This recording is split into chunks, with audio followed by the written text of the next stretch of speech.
पीछे तक मेरी आवाज आ रही है? सभी को जय हिंद।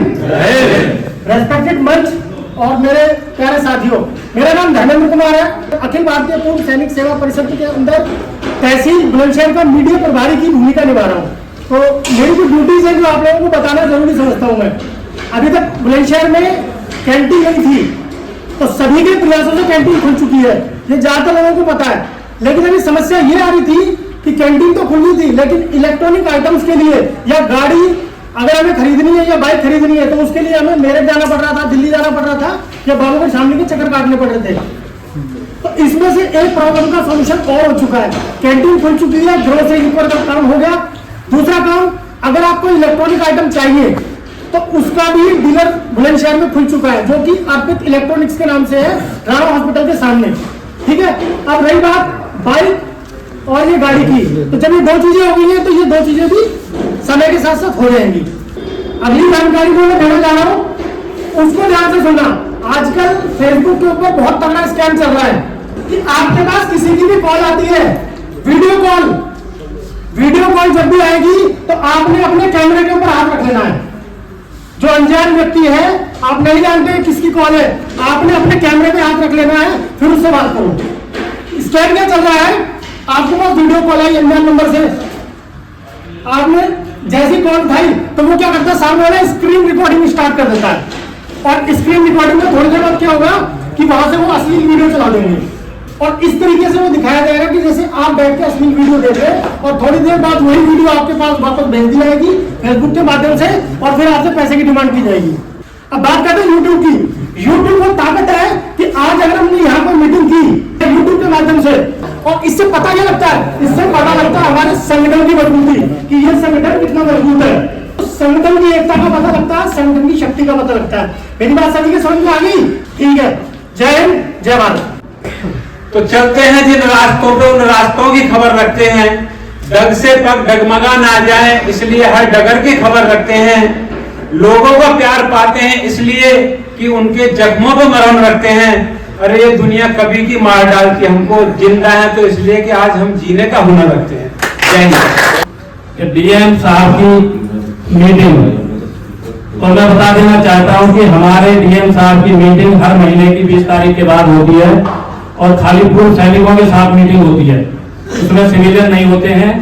और कल सोमवार में डीएम कार्यालय पर उनके कॉन्फ्रेंस रूम में डीएम साहब की मीटिंग पूर्व सैनिकों के साथ है। तो जो लोग जिनकी समस्या है वो अपनी समस्या लेकर के जाएं। और प्रत्येक तहसील में डीएम साहब की मीटिंग प्रारंभ होने से पहले 1 तारीख से 20 तारीख तक प्रत्येक तहसील में एसडीएम मीटिंग लेते हैं। हम एक दूसरे को पहले नहीं जानते थे, हम संगठन से जुड़े, संगठन से जुड़ने के बाद में हम एक दूसरे को जान पहचान हुई, जानने लगे।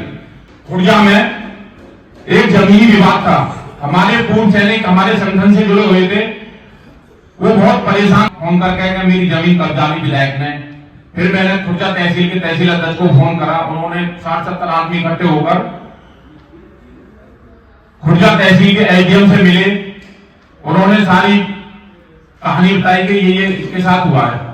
जब ये एसडीएम से मिले तो सुबह को ही विधायक हमारे कर्नल अमर सिंह है खुर्जा में, 6 बजे तो उनके गेट पे खड़े हो गए, नंगे पैर आकर हाथ जोड़ने लगे, बोल साहब मुझे बचा लो, कैसे भी करता जो भी है मैं सब कुछ करने को तैयार हूं। तो जब हमारा कोई पूर्व सैनिक खत्म होता है तो उसके साथ हम कम से कम 1000 रुपए खर्च कर देते हैं। फूल माला भी, फूल, तिरंगा, सारा कुछ करते हैं, और कम से कम हम 20, 25, 30 फौजी भी अपने पूर्व सैनिक उनके साथ खड़े हो जाते हैं। जेई ने अपने गार्ड को पूर्व सैनिक का उसके साथ हाथापाई कर दी। उन्होंने मेरे को फोन करा शाम को, मैं बोला मैं ठीक है हम सुबह पहुंचेंगे आपके पास। तो हम 60-70 पूर्व सैनिक हम पहुंचे, वहां इंस्पेक्टर से भी मिले और उन्होंने हमें आश्वस्त किया कि उचित कार्रवाई करी जाएगी। बिजली विभाग ने भी एक कमेटी गठित कर दी है, वो जांच कर रही है और जेई के खिलाफ उसमें भी एक्शन लिया जाएगा। तो देखो संगठन की ही बदौलत हम 60-70 लोगों पहुंच गए। कौन पहुंचता वहां?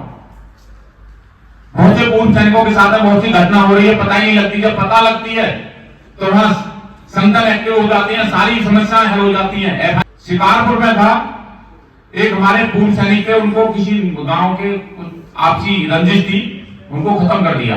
उन्होंने हमें बताया, थाना इंचार्ज है, अभी तक 10-12 दिन हो गए FIR दर्ज नहीं करी। जनता के लिए बैठे हो, आपकी मनमानी नहीं चलेगी। मैंने फिर उसको सख्त लहजे में बोला 8 घंटे के अंदर अंदर FIR दर्ज हो जानी चाहिए। उसने 8 घंटे में 302 का मुकदमा दर्ज कर हमें दे दिया। फिर मैं बोला, मैंने कि इसकी अरेस्टिंग क्या दिन में कर लोगे? 5 दिन मांगे उसने। 5 दिन मेरे पास फोन आया, क्या दर्जी 2 दिन हो मुझे दो। उसने 2 को अरेस्ट करा, फिर तीसरे दिन तीसरे को अरेस्ट करा, 3 के खिलाफ FIR दर्ज, तीनों को जेल भेज दिया। तो ये एक संगठन की बदौलत थी, बेचारा वो जो चक्कर काट रहा था। भारत माता की जय, भारत माता की जय, भारत माता की जय, देश के अमर शहीदों की जय, देश के अमर शहीदों की जय, देश के अमर शहीदों की जय। वंदे मातरम, वंदे मातरम, वंदे मातरम। सैनिक एकता जिंदाबाद, सैनिक एकता जिंदाबाद, सैनिक एकता जिंदाबाद। भारत माता की जय, भारत माता की जय, भारत माता की जय। कि हमारे सैनिकों को वेलफेयर मिले तो कैसे मिले। बहुत सारी योजनाएं आती रहती हैं, लेकिन हमें जानकारी नहीं होती, तो हम वो लाभ हम ले नहीं पाते सरकार से। अभी कई मीटिंगों में मैंने पहले भी चर्चा की है कि DSP अकाउंट जो स्टेट बैंक वाले हैं वो तो ऑटोमेटिक कर दे रहे हैं, लेकिन दूसरी बैंक वाले उनमें ये योजना जो है अलग अलग नाम से है, जैसे PNB में अच्छा के नाम से। तो सभी अपनी अपनी बैंक में संपर्क करें। 30 लाख से 50 लाख रुपए का एक्सीडेंटल इंश्योरेंस होता है। हमें संगठन की जरूरत क्यों पड़ी? हम एक दूसरे से कभी कभार मिलते हैं, वो भी जल्दबाजी में।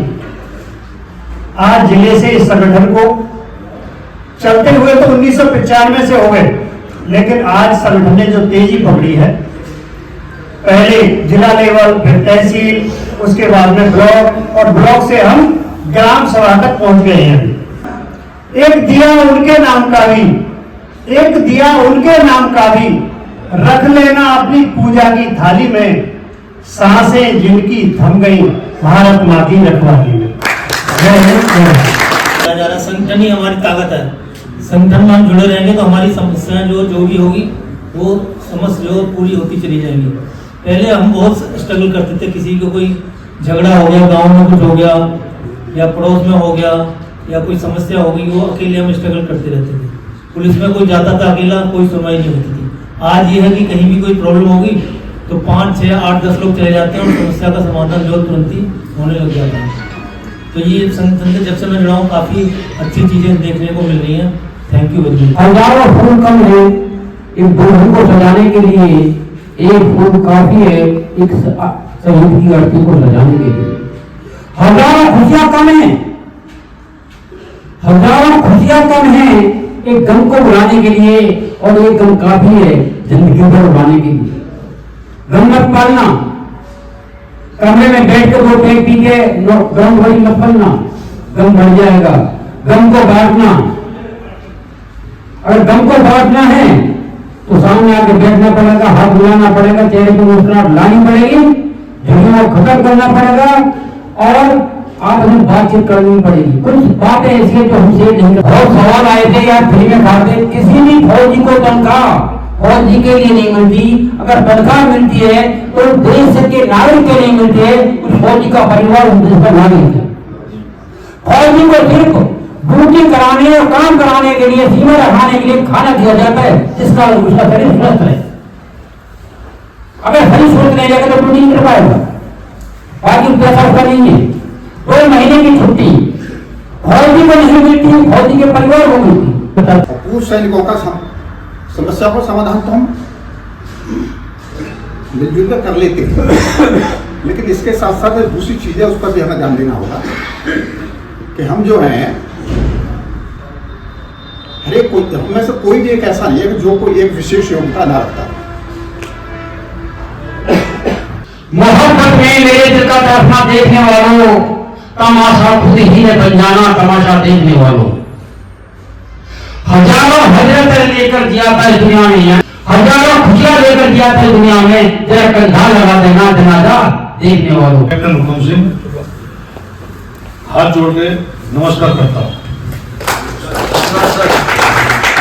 आज जो ये जवाबदारी मेरे को दी गई है कि अपने पूरे क्षेत्र को, ग्रामीण क्षेत्रों को, सबको जोड़ना है और जितने भी एक्समैन भाई हैं उनके घर घर जाके उनसे मिलाप करना है और मिलाप करके उनको मेंबर बना के और सबको इकट्ठा करके और जो हमारा एक संगठन जो पहले से चला हुआ आ रहा है उससे उनको जोड़ना है। तो ये जवाबदारी मैं कोशिश करूंगा कि इसमें सभी को जोड़ सकूं, लेकिन सबका सहयोग रहेगा आपस में, तभी ये काम हो सकता है। मैं तहसील अध्यक्ष सुविधा निगम कैप्टन कुलदीप सिंह, मैं इससे संगठन से 3 महीना पहले हुआ था। कार्य बताता हूँ, हमारे एक रिटायर किशोर जी थे उदयपुर से, उनका एक केस हो गया था गंगो मोड़ पर। वो 2 दिन थाने के चक्कर लगाते हैं लेकिन कोई सुनवाई नहीं हुई। उन्होंने मेरे पास फोन किया, मैंने फिर बुलेंसर फोन किया, बुलेंसर से हमारी टीम आई, सादा जी ने वहां से हम थाने में पहुंचे। थाना प्रभारी ने तुरंत जो है धार्मिक थाने के एसआई को उनको सबको बुलाया और हमने भाई इज्जत 3 घंटे में उसका रिजल्ट दिया हुआ। 2 लोगों ने वहां फाइन लिया था, वो अरेस्ट किए गए। तो ये संसदीय कारक मुझे अध्यक्ष जी ने सिकंदराबाद तहसील का सदस्यता अभियान प्रणाली बनाया हुआ है। अध्यक्ष जी से और तहसील की पूरी टीम से मैं अवगत कराना चाहता हूँ, किसी को भी मेरी आवश्यकता अगर पड़ती है, बुलंदशहर में मेरा मकान है और मैं जब भी कहेंगे मैं जब भी उपलब्ध हूँ, आपके पास तुरंत पहुंच जाऊंगा जहां भी चलने के प्रोग्राम हो और मीटिंग वगैरह करने के लिए। संगठन के बारे में जानकारी थी मुझे, लेकिन ये नहीं थी मीटिंग कब है। हुक्म साहब भी थे तो मैंने उनसे जानकारी करी, उन्होंने बताया कल मीटिंग है और 11 बजे वहां पहुंचना है। मैं आया। हजारों शेरों की गर्जना सुनाई देती है और दुश्मन पीठ दिखाकर भागता है, उसको अपनी मौत दिखाई देती है। मुझे बहुत अच्छा लगा और मैं भी ये चाहता हूँ संगठन जितना मजबूत होगा, जितना ताकत के साथ आगे काम करेगा, जो प्रशासन शासन है आदमी के बगैर संगठन के किसी भी कोई सुनते नहीं है। गरीब लोग, जितने भी कमजोर लोग,